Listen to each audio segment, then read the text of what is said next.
Ya, makanya anaknya Sri Sultan itu cuma naik beca, nggak naik Rubicon. Ya, nggak cukup jalanan Jogja kecil-kecil. Saya padahal juga nanti ceritanya mau beli Rubicon, yang goli yang nakal-nakal itu, suka barat-baratin mobil saya misalnya gitu. Nah, yang ini juga gitu, investasi saya tuh bagus. Oke, paling nggak pakai standar-standarnya. Misalnya, oke, dinilai sekarang kan si NPV ini, benefit cost rasionya berapa?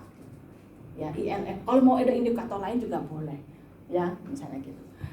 NPV itu profitnya yang real dari usaha, berapa sih profitnya yang real yang didapat dari usaha. Kalau benefit cost ratio, benefit sama cost rasionya berapa, artinya dia kemampuan biayanya itu menghasilkan keuntungan berapa, ya kurang lebih gitu. Ya, Mbak, susah-susah menjaga kecantikan saya panggil Mas. Ya. Ini tadi kita sampaikan biaya investasi, biaya tetap, biaya variabel. Kalau dalam ilmu apa itu namanya, beberapa teori manajemen pemasaran dan yang lain-lain, itu investasi itu memang agak bergeser. Ya, kalau artis-artis itu kenapa beli tas kremes apa itu? Karena mungkin nilainya lebih tinggi. Saya juga nggak tahu itu kalau dijual nilainya lebih tinggi. Nah, saya cuma mau beli ayam seperapat sama telur seperapat, tas kremes ya dicolong. Karena dia nilainya dia akan tinggi kalau bawa tas kresek itu tadi, ya kan gitu. Jadi mungkin investasinya dia di sana. Gitu. Nah, kita harus memberikan komponen mana biaya investasi, mana yang biaya tetap, mana yang biaya variabel. Sekarang kalau kandang itu biaya tetap enggak? Investasi. Nah, yang diukur apanya? Yang hitung-hitungan per tahun itu, ya. Misalnya, ya kandangnya nggak tiap tahun bikin, misalnya gitu ya. Oke, penyusutan. Saya punya strategi yang nggak saya bilang-bilang. Ya tukang masak itu kan sukanya gitu. Saya punya rumus rahasia. Nah rumus rahasianya ada dia dalam hati dan Tuhan aja kayaknya nggak tahu. Gitu ya. Tapi mungkin dia ada strategi manajemen yang dia patenkan. Itu juga ada biaya penyusutan, misalnya gitu ya. Nah ini yang susah yang mulai kita breakdown. Yang usahanya saya itu mana yang investasi, mana yang tetap, mana yang variabel. Ya, berikutnya Mas, Mbak lagi. Ya, ini misalnya ada contohnya, ya tetap bayar pajak, bayar listrik. Ya mungkin kalau yang malakin di farm kita di kandang itu ya, ada yang tukang satpam, apa itu namanya, security Mas, bayar Bu, ya kan gitu ya misalnya. Saya pernah beberapa tahun lalu bikin toko roti, ada aja yang malakin itu mahasiswa, berarti ya keamanan gitu ya. Lebih galak daripada, tapi tokonya lebih galak daripada tukang keamanannya. Ya, biaya investasi dan seterusnya. Nah ini yang harus dilihat. Ya, terus, nah ini salah satu contoh. Saya ambil deskripsi saja. Kalau asumsinya gimana memulainya menilai bikin keuangannya. Kita buat asumsi. Oke, kalau ini misalnya pada sapi, pada usaha pembibitan. Berikutnya. Kayaknya di modulnya ada ya, ya.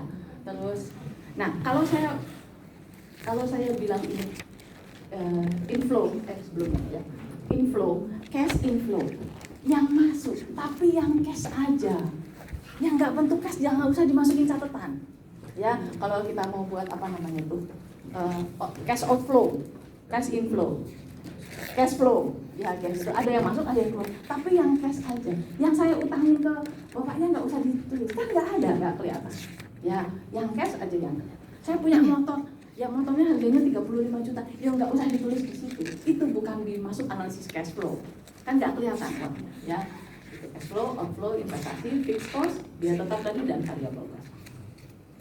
Nah ini dengan asumsi ya tiap daerah berbeda-beda. Next. Nah, mulai diformulasi. Yang tadi dimulai dulu si apa itu namanya cash flow-nya tadi, nanti kita sambil praktek. Saya bawa itu tekan-tekannya supaya kita bisa praktek. Biaya investasinya, terus kuantitasnya berapa, next. Biaya tetap, biaya variabelnya dan penerimaannya. Ya. Di sini pembelian sapi itu termasuk biaya investasi. Kalau sapinya itu bentuknya sebagai bakalan menggemukan, apakah juga masuk kategori investasi atau biaya tetap atau biaya variabel? Penggemukan. Iya. Lah mau langsung siap dijual atau masih umur apa namanya berapa lama lagi mau dijual? Kan mau digemukkan. Bukan 4 bulan. 4 bulan. Iya. Nah, kadang-kadang kalau cash flow itu kan tahunan biasanya, atau mau dihitung per periodean. Ya, saya rasa itu nggak investasi ya. Masuk Iya. investasi apa Masuk, enggak? Mak. Kalau saya sih Dimasukkan berpikirnya investasi. variabel. Masuknya biaya variabel. Variabelnya itu di mana? Dia Kan biaya variabel itu begini, biayanya itu mengikuti nanti jumlah yang dihasilkan. Ya, kalau saya nanti mau memproduksinya itu misalnya tuh 10, ya gitu ya 10 gitu ya, biayanya ini harus mengikuti nanti berapa output yang mau kita target. Itu biaya variabel. Iya kan, misalnya nih kita dalam 1 tahun penggemukan tiga periode. Satu periode misalnya kita 20 ekor.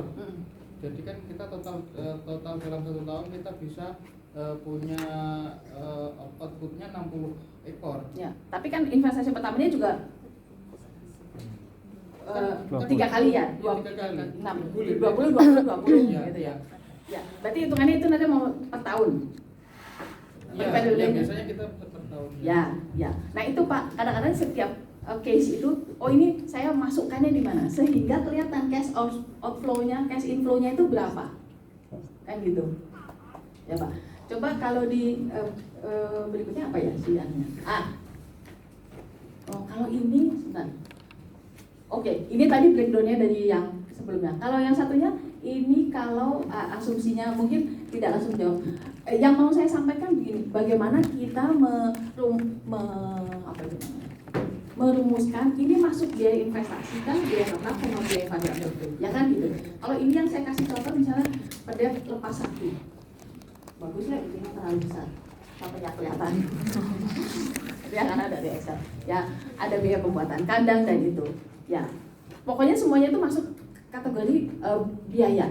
Nah itu dia mau hitungnya di tahun ke-0 apa tahun ke-1. Kalau tahun ke-1 sudah sampai menghasilkan, ya berarti dia masukkan saja ke tahun ke-0. Asumsinya tahun ke-0 ini belum ada penerimaan, ya kan masih ada cost investasi gitu ya. Terus nggak ada di sini ya. Oke. Ini yang kedua, ya yang ini asumsinya adalah untuk sapi bakalan, ya biaya pembuatan kandang dan seterusnya. Asumsinya begitu. Berikutnya saya kok malah jadi nggak kelihatan ini ya. Ini apa ya? Oh ya, produksi sapi siap potong.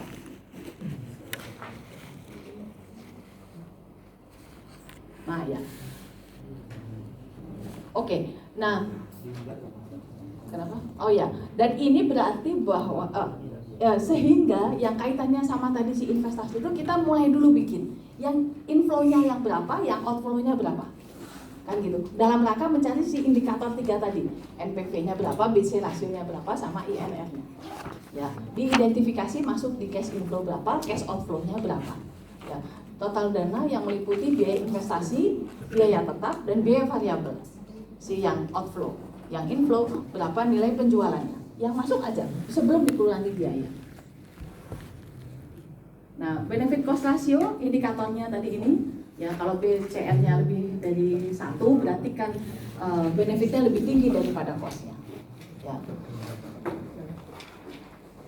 Net present value tadi seberapa persen gambaran yang terbaik, probabilitas investasi yang terbaik di usaha ini dengan indikator bahwa NPV-nya lebih dari 0, NPV-nya sama dengan 0 atau kurang dari 0. Ya, nanti di sini malah lebih jelas, lebih detail ya, iya, si angkanya tadi. Saya tadi ambil duplik yang bagian berikutnya. Ini ada ini tadi detail yang dari yang sebelumnya. Nah, satu lagi yang juga satu lagi yang menjadi PN, biasanya kita nggak punya analisis laporan keuangan yang standarnya mau gitu ya. Catatannya ya samalah, kalau recording itu mau recording keuangan, recording ternak itu ya seilingnya, seingatnya ya gitu. Nah, salah satunya membuat laporan keuangan itu untuk melihat kondisi keuangannya Ya kan saya mau kasih, bank mau kasih bantuan, lihat dulu usahanya tuh sehat apa enggak, kan gitu ya.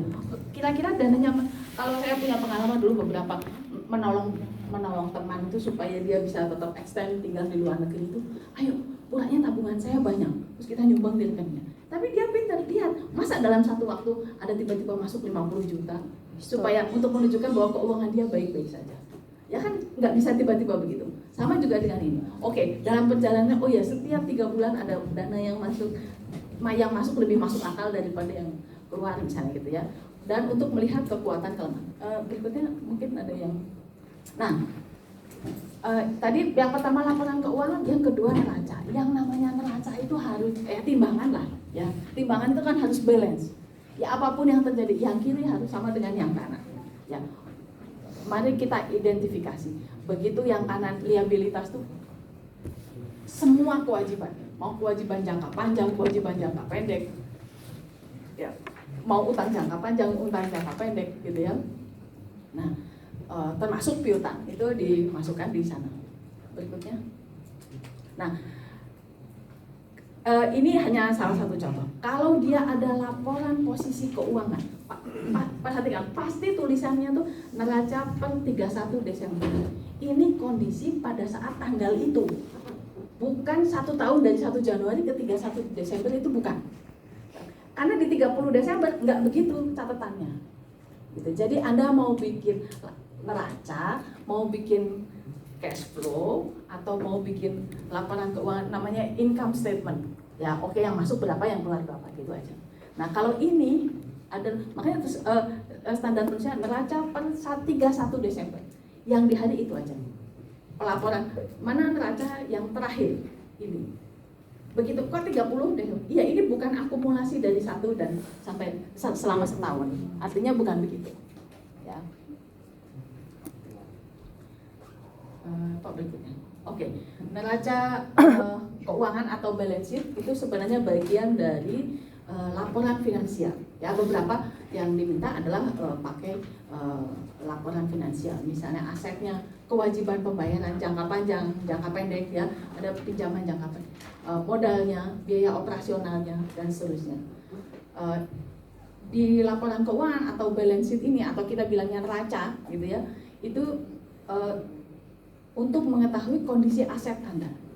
Ya, aset, kewajiban, dan modal. Kan tadi ada aset itu dimasuk di aktiva, yang sebelahnya kewajiban itu kewajiban dan modalnya di sana. Sisa modalnya berapa? Ini tadi ya. Nah, oke. Ini tadi apa, neraca, laporan income statement dan laporan profit and loss. Ya, saya dulu waktu sekolah tahunya rugi laba. Kok ruginya dulu ya? Ya laba rugi gitu ya. Kalau bahasa Inggrisnya kan profit and loss gitu ya. Jadi laporan laba rugi. Ini juga salah satu dokumen yang diminta. Di angkatan saya kuliah itu tercatat ada 5 orang yang semuanya kerjanya di bank. Nah, dia kenapa peternakan kok kerjanya di bank?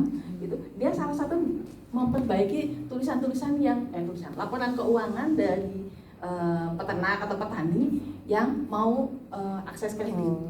Oh, ini standarnya harus begini, ini begitu. Gitu. Dia jadi analis kreditnya, ya bukan yang teller depan itu, enggak gitu ya. Nah, karena rata-rata begitu. Rekening nggak ada, misalnya kan gitu ya. Kalau yang sekarang lagi rame di Jogja mau pembebasan tanah, mau bikin tol. Nah, rata-rata nggak punya sertifikat. Lah ya uangnya mau dikasihin siapa ini? Kan gitu ya. Karena saya tanya-tanya itu kenapa nggak ada sertifikatnya? Sertifikatnya lebih mahal. Ya, ini tanah bapak saya itu, bude saya kemarin yang beli dikasih saya. Karena bikin sertifikatnya lebih mahal. Nah, mungkin jangan-jangan nyatet di laporan keuangan ini ya salah, sapinya mati. Misalnya gitu ya.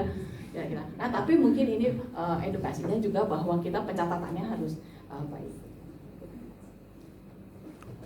Oke. Nah, ini laporan akibat tadi yang sudah saya jelaskan.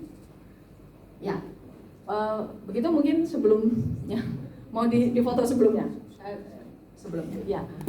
Sebelum kita ke diskusi kelompok, mungkin ini akan menjadi, karena saya tadi kasih waktu 11.30.